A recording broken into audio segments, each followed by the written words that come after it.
नमस्कार दोस्तों, स्वागत है आप सभी का प्रोफिशिएंसी एजुकेशन वर्ल्ड में।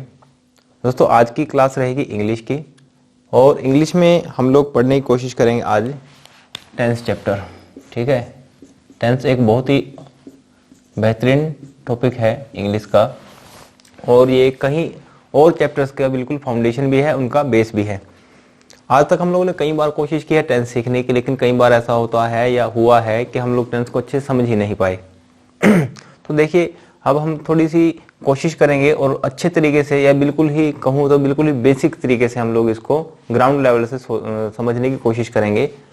मैं आपको इसको बिल्कुल इस तरह समझाऊंगा जैसे बिल्कुल ही बेस से, यानी कि जिसको कुछ ना भी आता हो इसके बारे में, तो एक एक चीज को, एक एक टर्म को हम लोग क्लियर करते हुए चलेंगे। बस एक बार वीडियो को देखें और कोशिश करें समझने की। अगर आपको फिर भी कोई डाउट आता है तो आप मुझे कमेंट कर देना, मैं उसको और क्लियर करने की कोशिश करूंगा। तो चलिए, टेंस के लिए हम लोग सबसे पहले कुछ बेसिक टर्म्स की बात कर लेते हैं, जिसका हम लोग इसको समझने के लिए प्रयोग करेंगे। यानी कि जब मैं आपको टेंस के बारे में पढ़ाऊंगा तो उसके अंदर कुछ चीजें मैं यूज करूंगा, जैसे सब्जेक्ट क्या होता है, ऑब्जेक्ट क्या होता है, सिंगुलर क्या होगा, प्लूरल क्या होगा। ये सब चीजें जो है इनके बारे में हम एक बार थोड़ा सा एक समझ बना लेते हैं। तो चलिए शुरू करते हैं हम लोग। तो सबसे पहले हम लोग शुरू करते हैं बिल्कुल, तो मैं आपको बता देता हूं कि सर यहाँ पर टाइप्स ऑफ सेंटेंस के बारे में बात कर लेते हैं हम लोग। टाइप्स ऑफ सेंटेंस, ठीक है। तो सेंटेंस के जो टाइप हैं, यानी कि इसके प्रकार, तो सेंटेंस को हम लोग बेसिकली, यानी कि जो आधारभूत तरीके से देखें तो चार ही भागों में विभक्त कर सकते हैं इसको। जैसे सबसे पहले है एडजेक्टिव, तो ये यहाँ पर लिख देता हूं मैं, एडजेक्टिव सेंटेंस, ठीक है।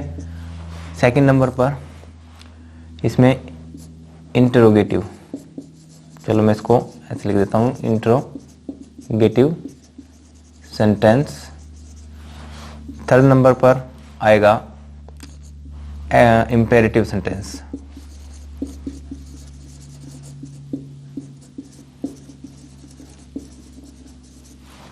और चौथे पर हम लोग लिख देते हैं एक्सक्लामेटरी सेंटेंस। अब देखिए होते क्या है, हमने बचपन में सुना है कई बार कि भाई हिंदी जब हम लोग पढ़ते थे, एक शब्द आता था हमारे पास कथनवाचक वाक्य है।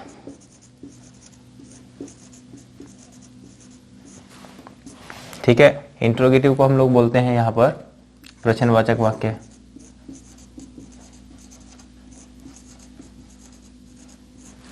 और इंपेरेटिव को हम लोग बोलते थे आज्ञावाचक या आज्ञा सूचक, आज्ञावाचक वाक्य में इसको बोल देता हूं। और उसके बाद एक्सक्लामेटरी को विस्मय आदि बोधक हम लोगों ने पढ़ा है।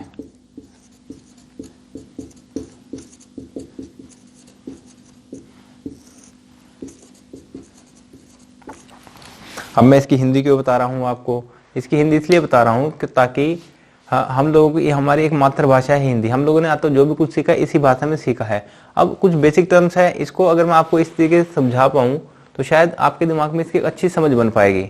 आगे आगे जब चलेंगे तो उस समय एक टाइम के बाद तो आपको इसकी हिंदी की आवश्यकता भी नहीं पड़ेगी, आपको डायरेक्ट ही सारी टर्म याद हो जाएंगी और आप इसका अर्थ समझ पाएंगे। ठीक है, तो चलिए अब सबसे पहले तो बात करते हैं कि सेंटेंस होता ही क्या है। तो भाई सेंटेंस के बारे में बात करें तो इसको हम हिंदी में बोलते हैं वाक्य। तो सेंटेंस को समझते हैं जरा क्या है। तो सेंटेंस क्या है, ग्रुप ऑफ वर्ड्स है, बस बिल्कुल सीधी सी बात हम उसको समझते हैं, ग्रुप ऑफ वर्ड्स है। बिल्कुल इसके मतलब बिल्कुल किताबी परिभाषा पे हम लोग नहीं जाएंगे, सिर्फ समझने की कोशिश करेंगे। यानी कि एक शब्दों का समूह है। ठीक है, शब्द भी क्या होता है, शब्द क्या होता है कि जो हमारे पास लेटर्स दिए गए होते हैं ए से लेकर के जेड तक, इनका यूज करके, यानी कि इनका ग्रुप बना करके कोई भी मीनिंगफुल, यानी कि अर्थपूर्ण जो भी साउंड प्रोड्यूस की जाएगी, मीनिंगफुल होनी चाहिए वो, और ग्रुप होना चाहिए किसका, लेटर्स का। तो लेटर्स का ग्रुप है, इसकी कोई मीनिंग है यानी मीनिंगफुल है, उन्हीं को बोल देते हैं हम लोग वर्ड्स। और जो वर्ड्स होंगे इन्हीं का ग्रुप बना लिया तो वो उसके साथ में कुछ और चीजें ऐड करेंगे, ग्रुप ऑफ वर्ड्स होना चाहिए, साथ ही साथ ये भी मीनिंगफुल होना चाहिए, और साथ ही साथ इसका एक स्ट्रक्चर होना चाहिए। ठीक है, स्ट्रक्चर इसका होना बहुत ही जरूरी है। बिना स्ट्रक्चर के सारी की सारी बात बिगड़ जाती है, किसमें, सेंटेंस में। क्योंकि देखिए अगर ऐसा कहा जाए कि मेहमान को प्लेट में रख के खाना दो, या मुझे काट कर आम खिलाओ, तो इसमें क्या है, या बच्चे को उबाल कर दूध पिलाओ, इसमें क्या है कि शब्दों का सिर्फ स्ट्रक्चर बिगड़ा हुआ है। हमारे पास वर्ड्स तो हैं, उनका मीनिंग भी है, लेकिन स्ट्रक्चर नहीं है। तो इसी स्ट्रक्चर को हम लोगों को समझाने का जो काम करता है वो करता है टेंस। इसी वजह से हम लोगों को टेंस समझना जरूरी होता है, जिससे कि हम लोग स्ट्रक्चर समझ पाएं। हमें पता लग जाता है कि कौन सा शब्द या कौन सा हमारा जो वर्ड है वो सेंटेंस में पहले आएगा, कौन सा बाद में आएगा। उसी को समझने के लिए टेंस की समझ बहुत ही आवश्यक है। अब बात कर लेते हैं हम लोग सेंटेंस की। तो भैया सबसे पहले जो सेंटेंस हम लोगों को समझ में आ चुका है, सेंटेंस क्या होगा, ग्रुप ऑफ वर्ड्स है, मीनिंगफुल होना चाहिए और साथ ही इसका एक अच्छा स्ट्रक्चर होना चाहिए, जिससे कि अपना अर्थ पूरी तरह से समझा पाए। अब बात करते हैं एडजेक्टिव यानी कथनवाचक वाक्य। जो भी हम बात बोलते हैं आम बोलचाल में, जो भी मर्जी आप बात बोलें, अगर वो पॉजिटिव है, पॉजिटिव हो या नेगेटिव, बस जो भी मर्जी आप बात बोलते हैं तो वो एडजेक्टिव होती है। कथनवाचक वाक्य, आपने जो भी कथन कहा उसको कह देंगे हम लोग कथनवाचक वाक्य। जैसे हम लोग कहें कि सूरज पूर्व से उगता है, पक्षी आकाश में उड़ते हैं, ठीक है, मैंने खाना खाया, मैं स्कूल में गया, मैं स्कूल नहीं गया, ठीक है, वह बीमार हो गया, वह अब ठीक हो गया। तो मतलब इस तरह की जो भी हम लोग सेंटेंस बोलेंगे वो सभी के सभी क्या हुए, एडजेक्टिव सेंटेंस हुए। क्लियर। और इसके भी दो पार्ट हम लोग बांट के चलेंगे, यानी कि बस इसके क्या, ये इंटरोगेटिव में भी हो जाएगा और इंपेरेटिव में भी हो जाएगा, ठीक है। तो ग्रामेटिकल वे से हम लोग इन तीनों के ऊपर फोकस करेंगे, फिलहाल इनको समझेंगे एक एक करके। तो अब देखते हैं यहाँ पर जो सेंटेंस कोई भी होगा तो उसको दो हिस्सों में और बांटा जा सकता है, यानी कि एक को कहा जाता है अफर्मेटिव सेंटेंस। ये है क्या, ये इन्हीं का ही भाग है, यानी कि ये जो एडजेक्टिव सेंटेंस है ये अफर्मेटिव भी हो सकता है, इंटरोगेटिव सेंटेंस वो अफर्मेटिव हो सकता है, और दूसरा हो जाएगा नेगेटिव। अब अफर्मेटिव क्या है, सीधी सी बात है कि एक पॉजिटिव सेंटेंस है, और नेगेटिव वाला जो है एक नेगेटिव सेंटेंस है। जैसे हम हिंदी में बात करें कि सीधा सा वाक्य रहता है कि मैंने खाना खाया, ठीक है जी, मैंने खाना खाया। और दूसरी तरीके इसको बोले कि मैंने खाना नहीं खाया। तो ये क्या हुआ, मैंने खाना खाया एक पॉजिटिव सेंटेंस है, मैंने खाना नहीं खाया तो इसके अंदर नहीं शब्द का प्रयोग हो गया तो एक नेगेटिव सेंटेंस है। और देखा जाए दोनों किसका हिस्सा है, एडजेक्टिव सेंटेंस का। यानी कि एडजेक्टिव सेंटेंस जो है वो पॉजिटिव भी हो सकता है और आपका नेगेटिव भी हो सकता है। इसको अगर इंग्लिश में किस तरह से बनाया जाएगा, तो मैं लिख सकता हूँ कि आई एट फूड, और इसको लिख सकते हैं I did not at food, ठीक है। बिल्कुल सिंपल सी बिल्कुल इसकी फॉर्मेशन अभी करके चलेंगे, बाकी जो एडवांस लेवल की बातें होंगी वो बाद में सीखेंगे। फिलहाल बिल्कुल ही आधारभूत तरीके से हम इसको सीखते हैं। तो चलिए, अफर्मेटिव हमको समझ में आ चुका है। अफर्मेटिव का मतलब सीधा सीधा सा होगा पॉजिटिव सेंटेंस। नेगेटिव तो आपको पता ही है, और एडजेक्टिव सेंटेंस समझ ही चुके हैं। जो भी हम लोग वाक्य बोलेंगे चाहे वो पॉजिटिव हो या नेगेटिव हो, वो अफर्मेटिव एडजेक्टिव सेंटेंस हो जाता है। इंट्रोगेटिव, जैसे इसके नाम से ही समझ में आ रहा है कि प्रश्नवाचक। जब भी हम किसी से प्रश्न पूछते हैं, अगर मान लो मैं इसको हटा देता हूं, मैं इसमें बोलता हूं कि तुमने खाना खाया और इसके आगे एक शब्द और जोड़ देता हूं मैं, क्या तुमने खाना खाया, और इसके लास्ट में लग जाएगा फिर क्वेश्चन मार्क, ठीक है। प्रश्नवाचक जो वाक्य होंगे इसके लास्ट में क्वेश्चन मार्क लगता है, उनके लास्ट में लगती है यहाँ पे फुल स्टॉप। तो क्या तुमने खाना खाया, इसमें क्या हो गया, मैंने प्रश्न पूछ लिया एक इंसान से, ठीक है, या मैंने आपसे एक प्रश्न पूछ लिया क्या तुमने खाना खाया, तो इसी वजह से प्रश्नवाचक वाक्य हो जाएगा। अच्छा, इसी को अगर मैं ऐसा बोल दूं, क्या तुमने खाना नहीं खाया, ठीक है, इसको कंप्लीट यहाँ पर, क्या तुमने खाना नहीं खाया, लेकिन क्या तुमने खाना खाया ये तो हो गया इसका पॉजिटिव यानी कि अफर्मेटिव, और अफर्मेटिव किसका, इंटरोगेटिव का। और उसके बाद नेगेटिव, क्या तुमने खाना नहीं खाया, नेगेटिव है और किसका, इंटरोगेटिव सेंटेंस का, यानी प्रश्नवाचक वाक्य का। अच्छा, इंपेरेटिव सेंटेंस की बात करें तो इंपेरेटिव सेंटेंस होता है किसी को जब हम लोग आज्ञा देते हैं या किसी से कोई रिक्वेस्ट करते हैं। जैसे कि हम लोग बोलते हैं कई बार कि शट द डोर, दरवाजा बंद करो, खिड़की खोलो, ठीक है, यहाँ आओ, एक गिलास पानी दो। तो सभी के सभी सेंटेंस क्या हो जाएंगे, इंपेरेटिव सेंटेंस कहलाते हैं, जिसके अंदर हम किसी से कोई ऑर्डर करते हैं, हम लोग किसी को या किसी से कोई रिक्वेस्ट करते हैं। फिलहाल के लिए इतना ही समझ के चलेंगे। एक्सक्लेमेटरी सेंटेंस, ये वो सेंटेंस होते हैं जो हम लोग अचानक से बोलते हैं, मतलब एक तरह से हमारे मन में कोई एक्साइटमेंट आई, या कुछ ऐसे शब्द जो कि हम लोग बिना सोचे समझे बोलते हैं अचानक से, किसी जैसे एकदम से कोई चीज़ हमको अच्छी लगती है तो एकदम से बोलते हैं वाओ, ठीक है। और जैसे ही चोट लगती है तो आउच एकदम से मुंह से निकलता है। तो इस तरह के जो शब्द होंगे वो एक्सक्लेमेटरी सेंटेंस का पार्ट होगा। ये जो शब्द हैं इनसे पूरा सेंटेंस बनेगा आगे, जैसे कि क्या हुआ क्या नहीं हुआ, तो उन सेंटेंसेज को हम लोग कह देंगे एक्सक्लेमेटरी सेंटेंसेज या विस्मयादिबोधक वाक्य। तो उम्मीद करता हूँ कि आपको यहाँ पर टाइप्स ऑफ सेंटेंस के बारे में अच्छी नॉलेज हो गई होगी, या एक तरह से इसकी बेसिक समझ आपके दिमाग में बन गई होगी। तो चलिए मैं इसको रब करता हूँ और आगे बढ़ने की कोशिश करते हैं। कुछ और बेसिक टर्म्स समझते हैं जिसका हम लोगों को प्रयोग करना है टेंस में।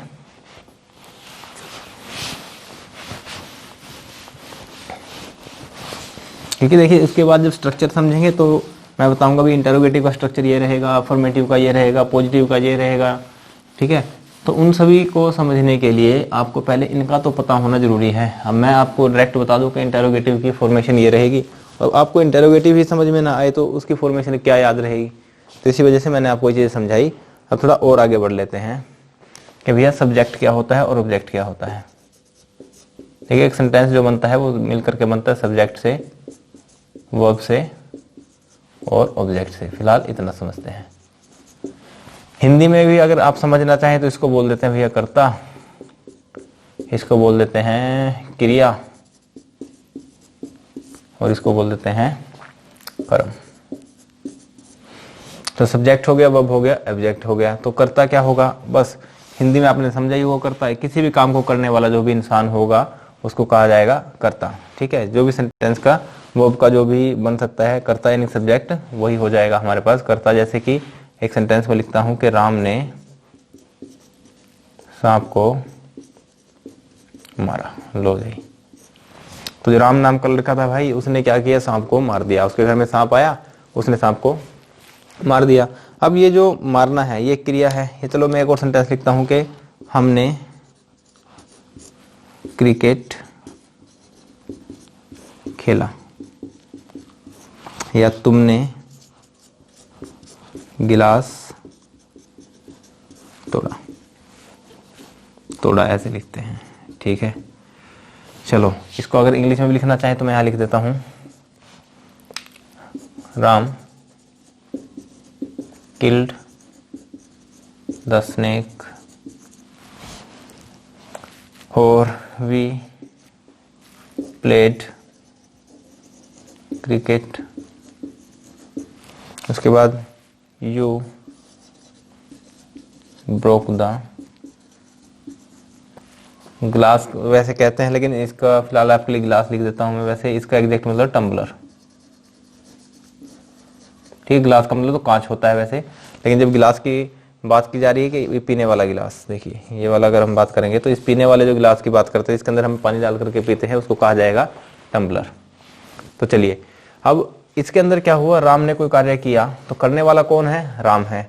यहाँ पर काम करने वाला कौन है भाई, हम है, ठीक है। हमने क्रिकेट खिलाया तो यहाँ पर काम करने वाला कौन है, तुमने, ठीक है। तो इसको मैं ऐसे अलग अलग करके लिख देता हूँ, तुमने ऐसे लिख देता हूँ। तो तुम जो है यहाँ पर हो जाएगा हमारे पास सेंटेंस का, ये सभी के सभी क्या हो गए, तीनों के तीनों सब्जेक्ट हो गए। उम्मीद करता हूँ आपको सब्जेक्ट समझ में आ गया है कि जो भी व्यक्ति काम को करता है उसको हम लोग सब्जेक्ट समझ के चलेंगे। उसके बाद जो हमारे पास वर्ब होगी, जो काम किया गया है, यहाँ पे खेला गया है, यहाँ पे मारा गया है, यहाँ पे तोड़ा गया है, तो सभी के सभी क्या हो गई, यहाँ पर क्रियाएं हो गई। उसके बाद इसमें अगर देख ले हम लोग, क्रिया यहाँ पर किल्ड है, यहाँ पर प्लेड है और यहाँ पर ब्रोक है, ये सभी के सभी क्या हो जाएंगे, यहाँ पर वर्ब हो जाएंगे। मेन वर्ब है, हेल्पिंग वर्ब, वो सब बात की बातें हैं, फिलहाल इतना समझिए कि वर्ब है। उसके बाद यहाँ पर जब राम की बात करें, वी की बात करें, यू की बात करें, तो तीनों के तीनों क्या हो गए, सब्जेक्ट हो गए भाई। बचा हमारे पास स्नेक, क्रिकेट और ग्लास। तो इसका मतलब ये है कि जिस समय सब्जेक्ट ने कोई भी वर्ब परफॉर्म की, कोई भी क्रिया परफॉर्म की, यानी कि इसको कहा जाता है एक्शन, कि कोई भी एक्शन जिसने परफॉर्म किया तो उसका जो असर आया, ठीक है, उसका जो प्रभाव पड़ा वो किस पर पड़ा, जो जिस भी चीज पर या जिस भी इंसान पर, जिस भी वस्तु पर जो इसका प्रभाव होगा उसी को कहा जाएगा ऑब्जेक्ट ऑफ द सेंटेंस। यानी कि यहाँ पर जो सांप है, क्योंकि भाई देखो इसने तो लाठी मार दी, अब असर किस पे आया, तो भाई झेलना तो इसे पड़ा, सांप को, ठीक है। इन्होंने तो खेली लेकिन खेला क्या है, क्रिकेट। तुमने गिलास तोड़ा, अब भाई तोड़ तो दिया लेकिन तोड़ा क्या है, गिलास। तो ये जो तीनों की तीनों चीज जो मैंने अभी यहाँ पर अंडरलाइन की है, ये सभी के सभी क्या हो जाएंगे, हमारे सेंटेंस के ऑब्जेक्ट हो जाएंगे। ठीक है जी, ऑब्जेक्ट हो गए हमारे सेंटेंस के ये सभी। तो उम्मीद करता हूँ आपको सब्जेक्ट, वर्ब और ऑब्जेक्ट भी समझ में आ चुका है। तो चलिए मैं इसको रब करता हूँ और आगे बढ़ते हैं।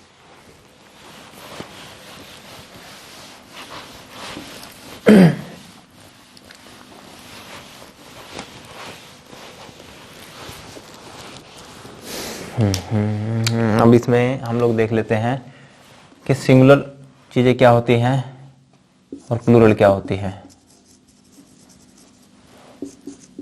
इसका भी हम लोग यूज करेंगे समझने में कि सिंगुलर क्या है और प्लूरल क्या है। तो सिंगुलर का सीधा सा अर्थ होता है जो चीज है भाई संख्या में एक, संख्या में एक, और ये संख्या में एक से ज्यादा या एक से अधिक, जो मर्जी कह लो। इसी को हिंदी में बोल देते हैं हम लोग एक वचन, इसको हिंदी में बोलते हैं हम लोग यहाँ पर बहुवचन। ठीक है, यानी जिसकी बहू उसको दो चार वचन सुना दे वो हो जाएगा बहुवचन। यही है क्या? नहीं, इसका मतलब बहुवचन यानी कि संख्या में एक से ज्यादा, ये मतलब है। चलो जी, एक वचन और बहुवचन हमको समझ में आ गया। सिंगुलर और प्लूरल क्या होगा, जैसे कि अगर बात करूं मैं कि अगर एक होता तो भी लड़के को बोलते हैं हम लोग बॉय, एक से ज्यादा हो जाता तो उनको बोल देते हैं बॉयज। बस इतना ही डिफरेंस है कि बॉय होगा बॉयज होगा। जैसे यहाँ पर मैं लिख दूँ चेयर, तो ये कैसी है, संख्या में एक है तो चेयर कह देंगे, एक से ज्यादा होगी तो उसको चेयर्स कह देंगे। यानी कि नॉर्मली हम लोग ज्यादातर क्या करते हैं कि जो हमारे पास सिंगुलर नाउन दिया होता है, ये नाउन क्या होगा, चलो एक शब्द और मैंने प्रयोग कर लिया, नाउन के बारे में बात करेंगे थोड़ा सा, वो भी समझाता हूँ।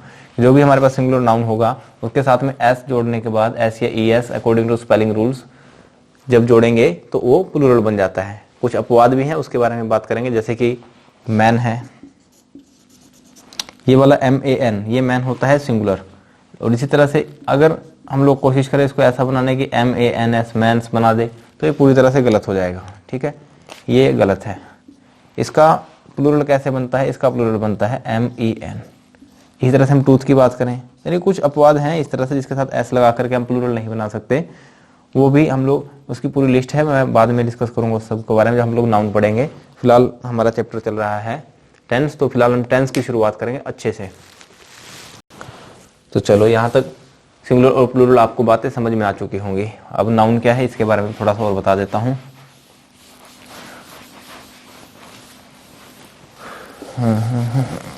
ये लो भाई, अच्छे से साफ करते हैं इसको। नाउन का मतलब हिंदी में आपने पढ़ा होगा संज्ञा, और संज्ञा को शब्द सुनते ही आपके दिमाग में एक परिभाषा गूंज गई होगी कि किसी व्यक्ति, वस्तु, स्थान को बोध कराने वाले शब्दों को ही हम लोग संज्ञा कहते हैं। सीधे सा मतलब यह है कि हम इस धरती पे जिस भी वस्तु को देखते हैं, जिस भी वस्तु को जानते हैं, जिस भी व्यक्ति को जानते हैं, जिस भी जानवर को जानते हैं, जो भी चीज आपके सामने नजर आती है उसका कोई ना कोई एक नेम होगा, और उसी नेम को हम लोग कह देते हैं नाउन। बस फिलहाल के लिए इतना याद रखें कि जिस भी वस्तु का जो भी नाम है उस नाम को ही कह देते हैं हम लोग उसका नाउन। जैसे आपका कोई शहर होगा उसको हम लोग सिटी बोल सकते हैं, तो सिटी का कोई अपना शहर नाम भी होगा। ठीक है, जैसे हम लोग बोलते हैं नासिक हो गया, इलाहाबाद हो गया। ठीक है, तो ये क्या है, सभी के सभी शहर हैं एक तरीके से। तो सभी के सभी जब शहर हैं, दिल्ली हो गया, मुंबई हो गया, तो सभी के सभी शहर हैं, उनको बोल देते हैं हम लोग सिटी। तो उनका सबका अपना एक नाम है। और जैसे कोई व्यक्ति है तो उसका राम, श्याम, ठीक है, मोहन, सोहन, गीता, कोई भी है तो उनका भी एक नाम है। ये आपके सामने जैसे लगा है व्हाइट बोर्ड है, ये जो है ये क्या है भाई, इसको किस नाम से जानते हैं, इसको मार्कर के नाम से जानते हैं। ठीक है, तो हम सब क्या है, हम सब मनुष्य हैं, तो ये क्या है, हम सब के कुछ ना कुछ नाम है, तो उन नाम को ही कह देते हैं नाउन। बस नाउन की परिभाषा इतनी ही याद रखेंगे, बाकी गहराई में उतरेंगे बाद में जब चैप्टर करेंगे। तो चलिए अब बढ़ते हैं टेंस की ओर। तो टेंस होता क्या है। अब टेंस कहीं जो बचपन में हमने पढ़ा था ना, कई बार हम लोग बुक के अंदर इसका परिभाषा या इसका नाम पढ़ लिया काल, लेकिन ये ऐसा कुछ नहीं है काल जैसा। ये एक्चुअल में फॉर्म्स ऑफ वर्ब होती है। टेंस की बात करें तो टेंस होता क्या है, फॉर्म ऑफ वर्ब्स, जो कि हमको क्या क्या बताती हैं, ये टाइम ऑफ एक्शन को रिप्रेजेंट करती हैं। और स्टेट ऑफ एक्शन को भी रिप्रेजेंट करती है, उसकी अवस्था के बारे में बताती है। वो कैसे बताती हैं, एक दो एग्जाम्पल देखते हैं। हिंदी में बताता हूँ पहले थोड़ा सा। जैसे टाइम ऑफ एक्शन, जैसे हम खेल रहे हैं, या चलो और एग्जाम्पल लेते हैं। वह स्कूल गया, वह स्कूल जा रहा है, और वह स्कूल पहुंच गया है। ठीक है, इनको अगर हम देखते हैं, वह स्कूल गया यानी कि ये कब की बात हो रही है, कब पास्ट की बात हो रही है। अब पास्ट क्या है ये भी थोड़ा समझते हैं कि पास्ट होता है, एक हमारे पास होता है जी प्रेजेंट और एक होगा फ्यूचर। तो पास्ट क्या होता है, इसको बोलते हैं भूतकाल, यानी कि वो काल जो कि चला गया है। भूतों वाला कोई काल नहीं होता। कभी भूत शब्द को देखा तो भूत का मतलब भूत नहीं, भूत नहीं है, इसका मतलब है भूतकाल जो कि बीत चुका है, यानी कि इसको मैं लिख सकता हूँ बीता हुआ समय, बीता हुआ समय। और यहाँ पर प्रेजेंट की बात करें तो ये हो गया हमारे पास वर्तमान, और फ्यूचर हो जाएगा हमारे पास आर यू आएगा, FUTURE फ्यूचर, और फ्यूचर का मतलब हो जाएगा हमारे पास यहाँ पर भविष्य, यानी कि वो समय जो अभी तक आया नहीं है, तो आने वाला समय। बस अब वह गया, यानी कि इसके बारे में और अगर समझना चाहें तो ऐसा समझे कि जैसे मान लो आज रविवार है, तो इससे पहले क्या बीत गया, शनिवार। तो शनिवार क्या हो गया हमारे लिए, पास्ट हो गया। रविवार है, रविवार के बाद क्या आएगा, सोमवार। और आज का दिन रविवार है, तो इसका मतलब आज चल रहा है ये प्रेजेंट में। कल आएगा सोमवार, तो आने वाला समय, तो इसका मतलब ये हो जाएगा फ्यूचर में। बस इतना समझते हैं। उसके बाद वह स्कूल गया, इसका मतलब वह स्कूल गया पास्ट में। ठीक है, तो ये किस चीज़ का सेंटेंस हो जाएगा, पास्ट का। वह स्कूल जा रहा है, ये किसकी बात हो रही, अभी जा रहा है, तो इसका मतलब ये प्रेजेंट की बात हो गई। वह स्कूल पहुंच गया, ये भी प्रेजेंट की बात है, क्योंकि वो अभी अभी पहुंचा है स्कूल में, तो वह स्कूल पहुंच गया है। अब आपको इस सेंटेंस से पता लग रहा है कि टाइम ऑफ एक्शन, कि वो एक्शन कब परफॉर्म किया गया, आज परफॉर्म किया गया, अभी परफॉर्म किया गया, या आज से कुछ दिन पहले परफॉर्म किया गया। एक सेंटेंस और लिख दूं, वह स्कूल जाएगा। अभी देखिए इसमें क्या समझ में आएगा, और इससे ये पता लगा कि वो स्कूल गया नहीं था, स्कूल जा नहीं रहा है, यानी कि वर्तमान की या भूतकाल की बात नहीं हो रही है, वह स्कूल जाएगा, यानी कि यहाँ पर बात हो रही है भविष्य की। तो यहाँ से हम लोगों को टेंस क्या बताता है, टाइम ऑफ एक्शन बताता है। हिंदी में तो हम लोगों को समझ में आता है कि भाई गया लिख दिया, जा रहा है, पहुंच गया है, स्कूल गया, तो इस तरह से तो हम लोग इसको पहचान पाते हैं। लेकिन जैसे ही हमारे पास इंग्लिश में लिख दिया जाता है, ही वेंट टू स्कूल,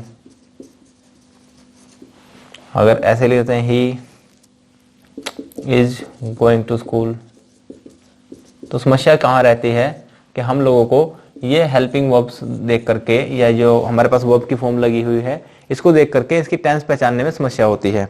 तो बस यही चीज़ सीखनी है हमें इस पूरे चैप्टर के अंदर, ताकि आपको हिंदी का सारा ना लेना पड़े इस इंग्लिश को सीखने के लिए। इंग्लिश भी एक लैंग्वेज है, इसको इंग्लिश की तरह से ही सीखेंगे हम लोग। तो बस आपको इसमें क्या करना है, जो सीखना है, तो इस क्लास को आगे क्लास को रेगुलर देखते रहें। मैं इसकी वीडियोज बनाता रहूँगा और आगे डालता रहूँगा, तो आप इसको देखते रहें रेगुलर बेसिस पे, तो पूरा टेंस क्लियर हो जाएगा।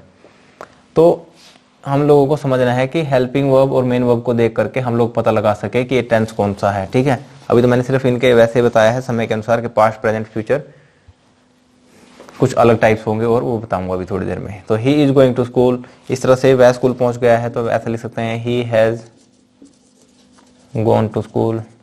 ठीक है, वह स्कूल जा चुका है, ये तो ऐसा हो जाएगा ही हैज रीच्ड, लिख देते हैं इसको, पहुंच चुका है तो reached the school, he has reached the school, ऐसा लिख देते हैं रीच्ड द स्कूल।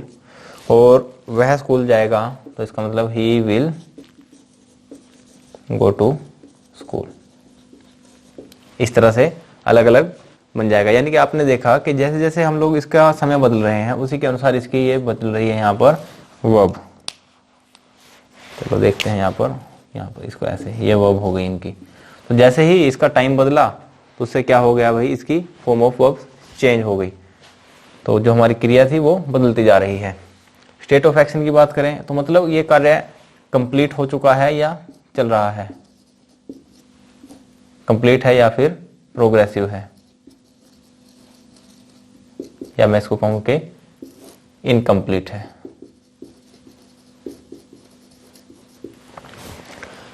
तो देखिए यहाँ पर ही वेंट टू स्कूल, यहाँ पर तो काम हो चुका है, कंप्लीट पहुंच चुका है। उसके बाद he is going to school, इसका मतलब ये काम भी कंप्लीट नहीं हुआ, ये प्रोग्रेसिव में है। He has reached the school, तो इसका मतलब ये काम भी कंप्लीट हो चुका है। और he will go to school, अभी तो ये फ्यूचर में होगा, ना ये कंप्लीट हुआ है ना ये प्रोग्रेसिव में, अभी तो होगा। ठीक है, तो इससे क्या बताता है हमको, इसका स्टेट ऑफ एक्शन बताता है कि एक्शन परफॉर्म हो चुका है या हो रहा है। इस चीज की जानकारी भी देता है हमको टेंस। तो उम्मीद करता हूँ आपको टेंस के बारे में थोड़ी सी जानकारी हो गई होगी।